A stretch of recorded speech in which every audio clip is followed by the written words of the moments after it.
Hello, everyone, and welcome to Steno 24/7. I am so glad to see you here.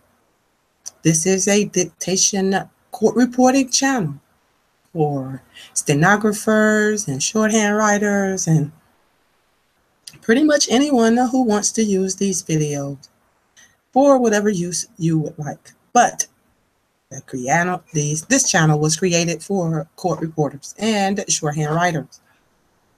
I welcome you today into my home, into my life, and I thank you for spending some time with me today. I really appreciate that. Today I have more State versus Stephen Avery. I have been loving reading this because I don't have to read it at any particular speed. I can just kind of take my time with it and not go too fast and try to make sure that everyone is involved. I usually start out slow. And then, as you will see, I will pick up the pace as we move along. Now, I usually do about 10 minutes of dictation. So while I'm pulling up the dictation of State versus Stephen Avery for you, would you please go ahead and hit the thumbs up button? Because I know we all get busy, and it's not that like you don't want to hit it or you don't want to leave a comment, but it's just that we're all busy. We all lead busy lives. And I'm no different from you. I lead a very busy life, but I take my time out of pretty much every day to take the time to make these videos for you, which I could be doing something else. You could be doing something else, but we're here together. And so I just ask that you support this channel by leaving a comment in the comment section, subscribing, or giving this video a thumbs up or any type of rating, because there's also a thumbs down as well. You can leave me a thumbs down as well. That is at least some interaction. And I thank you in advance. So go ahead and hit the share button while we're here together. And then that way I can't say that you forgot. And you can't say that you forgot. Thank you so much, my future court reporters. I really appreciate that. I appreciate your support. Now, we left off on, let's see, page 119, verse 9. So we will be picking it up on verse 119, page 119, verse 10. And this is the defense attorney speaking. What is his name? Do you guys remember what I said his name was? Oh, I don't have it written down. Oh. What is this guy's name? It's right on the tip of my tongue. Anyway, if you watch if you watch the video number 23, you will, gosh, but for now, we're just going to put down any mark that you have for the defense attorney. And the defense attorney is making his opening statement. So sorry, guys, I can't remember his name, but he's making his opening statement.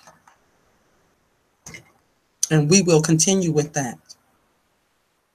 Ready to write in 5, 4, 3, 2, 1. Now, Detective Link was with the Manitowoc County Sheriff's Department, had his office in the Sheriff's Department that adjoins or is connected by a small courtyard to the Manitowoc County Circuit Court and the clerk's office by a small courtyard to the south of the courthouse. He was, as I say, a detective with the Sheriff's Department. Today, He is the lieutenant of the detectives and leads the detective unit. He documented in 2002 that he was sent to the state crime laboratory from that file.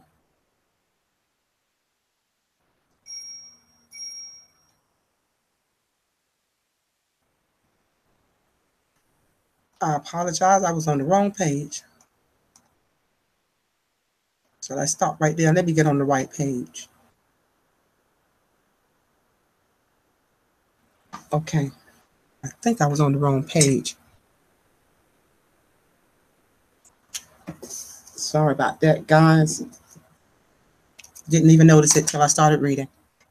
Anyway, now I am on page 19, verse 4. I do apologize. So now we're going to start that on page 5. And let me write that down right quick so I can keep.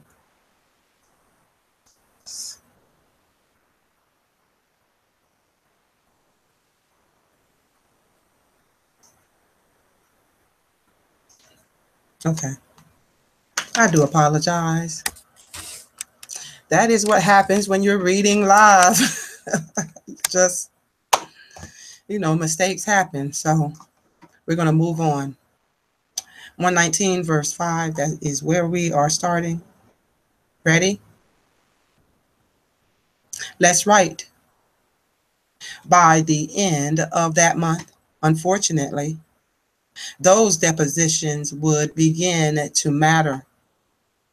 And indeed, from the time it was filled in 2004, you will learn the lawsuit itself mattered. This sort of lawsuit, or the public cry of the innocent man wrongly convicted and imprisoned, has to be, as you will see here, I think, it has to be, as you get into the heads of law enforcement and begin to understand the process of law enforcement. This kind of thing has to be a nightmare for every good law enforcement officer.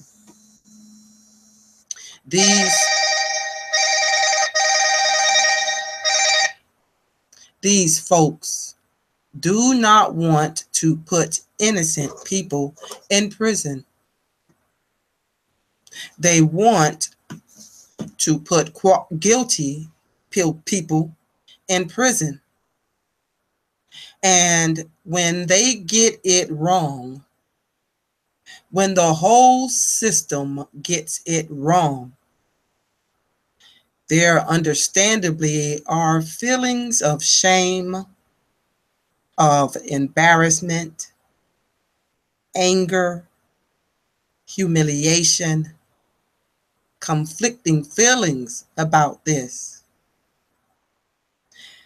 This is a good cop's worst nightmare, made all the more worse by the fact that Gregory Allen Free, thanks to Stephen Avery being convicted instead, Gregory Allen went on to rape and beat again.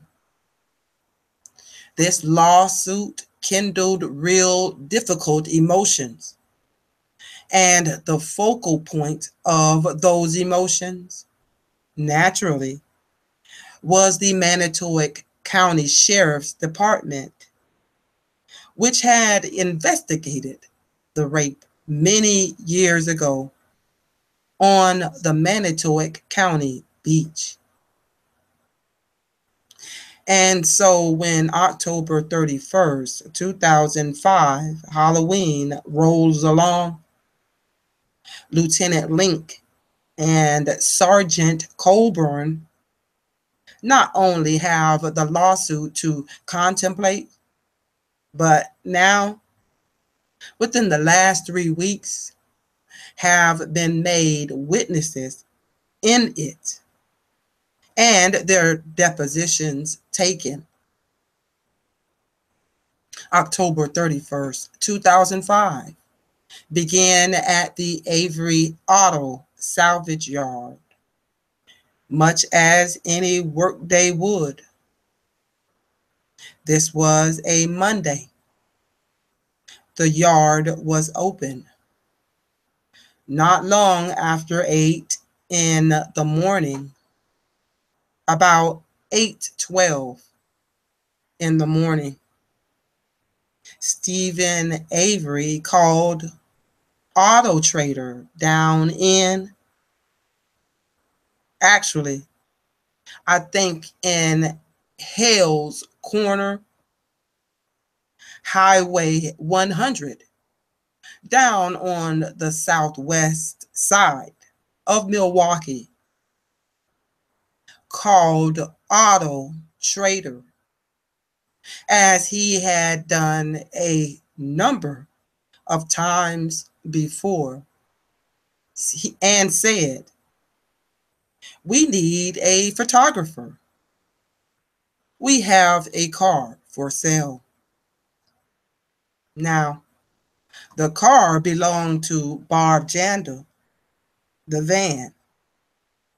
The minivan you saw computer images of and actual photographs of, it was there.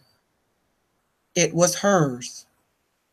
It was for sale. I don't expect there will be any dispute about that. And it was Barb's to sell. The calls about it were Barb's to take. The price was Barb's to dicker or negotiate with people interested in making an offer on the used van. Steve left B. Jonda as the name because that was the name of the seller. But Barb works during the day at a factory in town. She does not work at the salvage yard as Stephen did. He leaves her telephone number because that's where the phone calls have to go if there's an interested buyer. And this, you will find out, is not at all unusual or sinister. It doesn't involve luring anyone anywhere. There was a car for sale. There were photographs to be taken. And indeed, on that day alone, for Teresa Halbach, with the 3 appointments we know about, this was not only appointment where the seller of the car was not the person whose name was given to Auto Trader. The Smith's car was called in by and listed as an appointment for a Craig Sippel. And that little bit of confusion was quickly cleared up by the police. Wasn't really Sippel's car. It was Smith's car.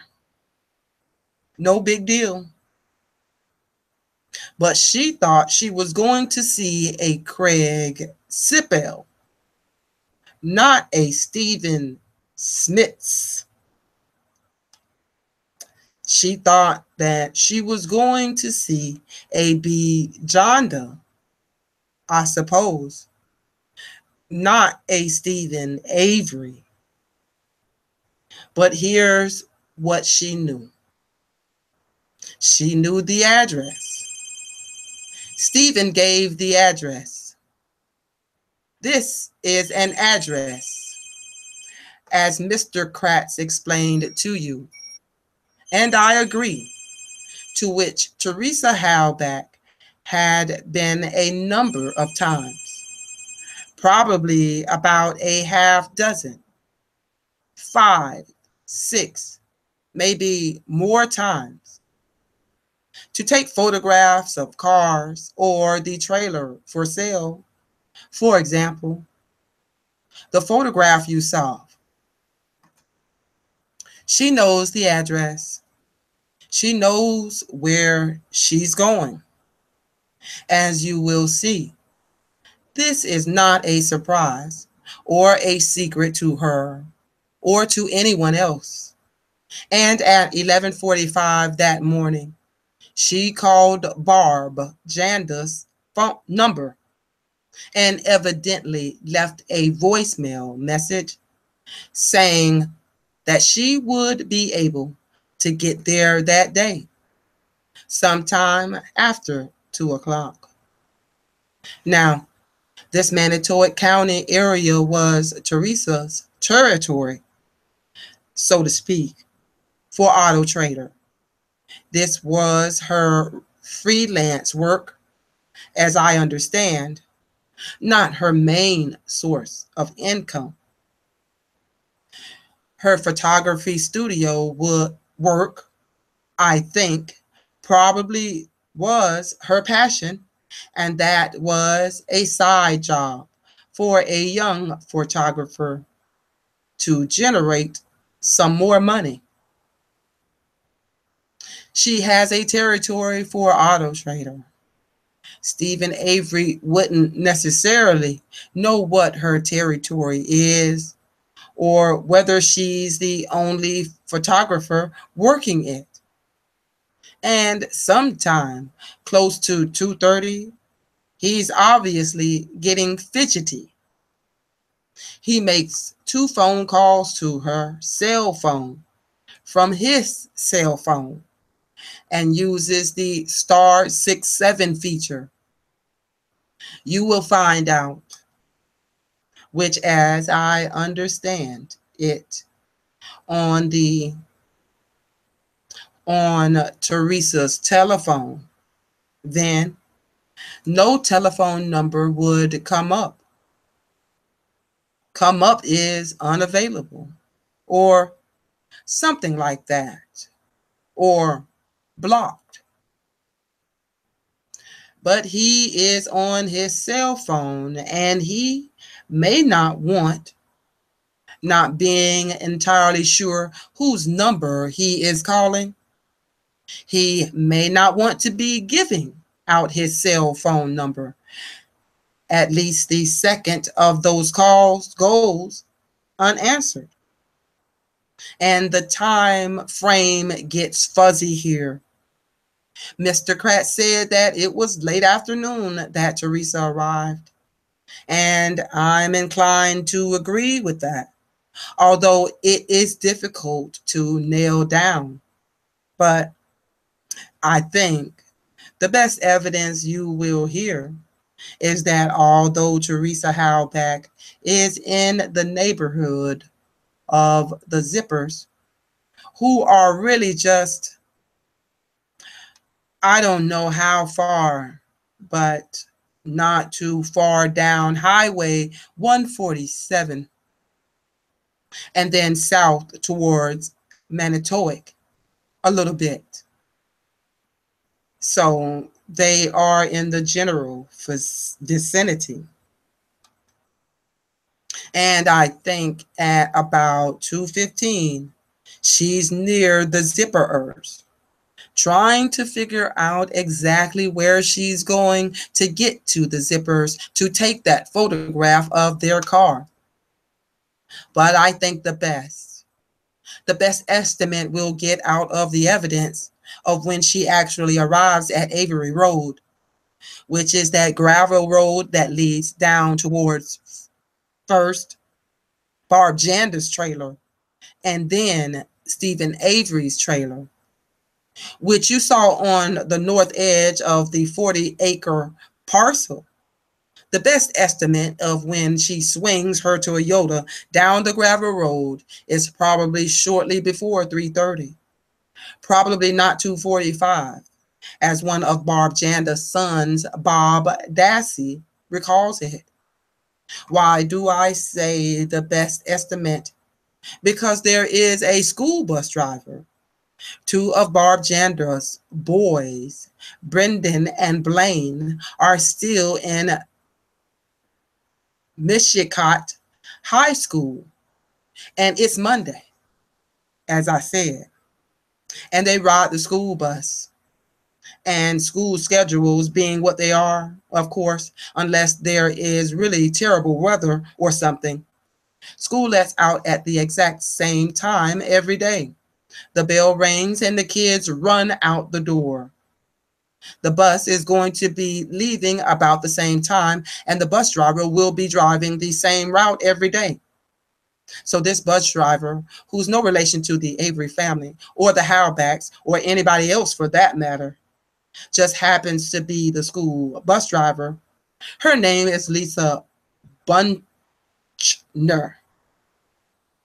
Lisa Bunchner, when interviewed by the police, says, about 3:30 when I dropped the Dassey boys off at the head of Avery Road, I looked down the road and I saw a young woman taking a photograph or photographs of a van.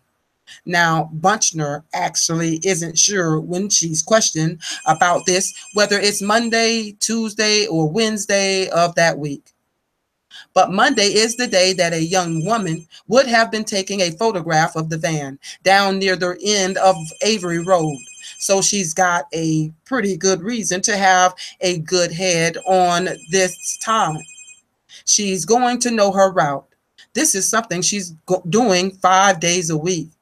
And it's about 3:30 that she sees this young woman down the road taking a photograph of the van.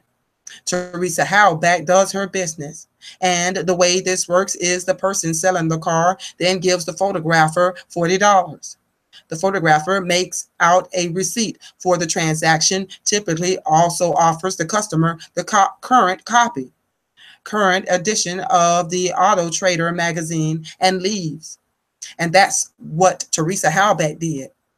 Stephen Avery last sees her going back out Avery Road and about to turn left to go back out to Highway 147. Now, somebody clearly sees her later. We don't know who. I don't know where. I don't know when. And I, like Mr. Kratz, don't know why. I do know this and can tell you that you will hear about the evidence. One of the things that the photographers who freelance or work for Auto Trader do is to go take photographs on appointments that have been set for them through the Auto Trader office. But there is another thing they can do. They get some money for that. Obviously, some of the 40 goes to the photograph, but there's another thing they can do, and that's called a hustle shot. The hustle shot is exactly that. It's business that the photographer hustles up for herself or for himself, and as an incentive for the photographer to hustle a little bit and, thicken the Auto Trader magazine with new customers selling cars or boats or trailers or whatever. As an incentive for their photographers to do that, Auto Trader gives the photographer a little bit bigger cut on the hustle shot. You are going to learn that Teresa Howback was good at hustle shots. She drummed up a lot of these. She was likable. She was hardworking. She was good at getting hustle shots. I have no idea. I have no idea at all, and I don't think you will either, unfortunately, whether she had a hustle shot or 2 or 3 that day or not. It would not have been uncommon. But if, in fact, she's near the Zipperers at 2:15, And as I think is possible from the evidence, she doesn't show up to the Averys until about 3:30. It's possible there's a hustle shot in there, I suppose, stopping for lunch or something. We don't know.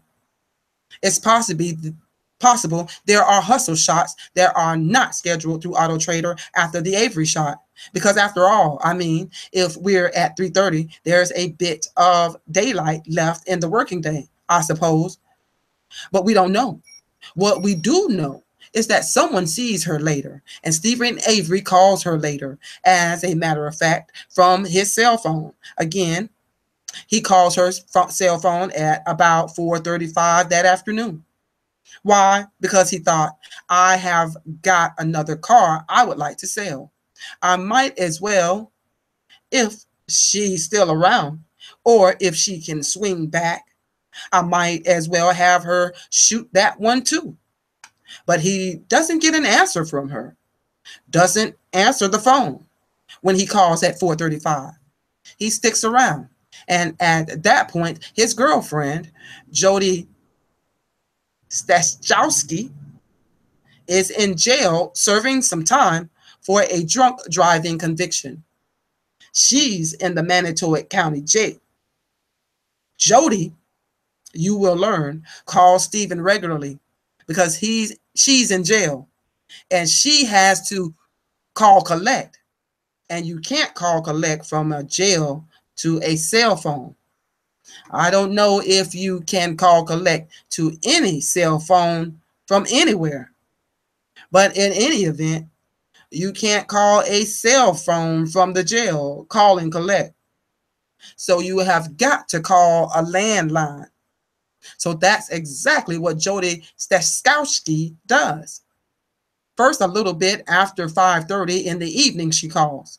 And jail systems, I don't know if you know this, but jail systems, typically, the Manitowoc County Jail clearly does this. Cut off phone calls after 15 minutes. Inmates have a lot of time on their hands.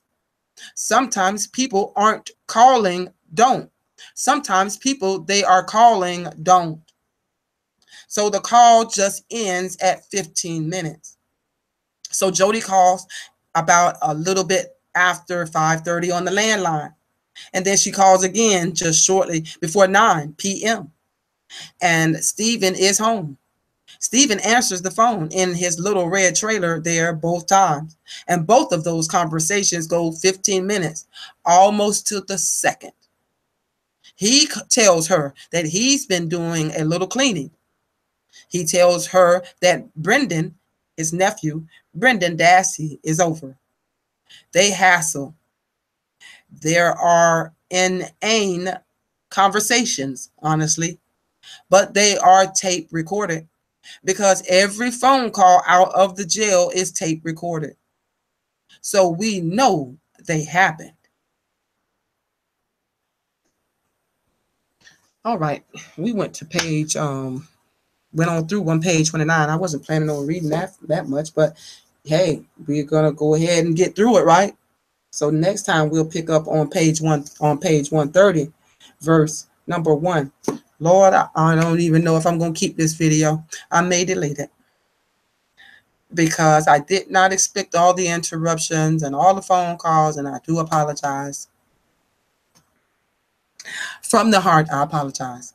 So I'm going to listen to it, see how it sounds, and you can leave me a comment in the comment section.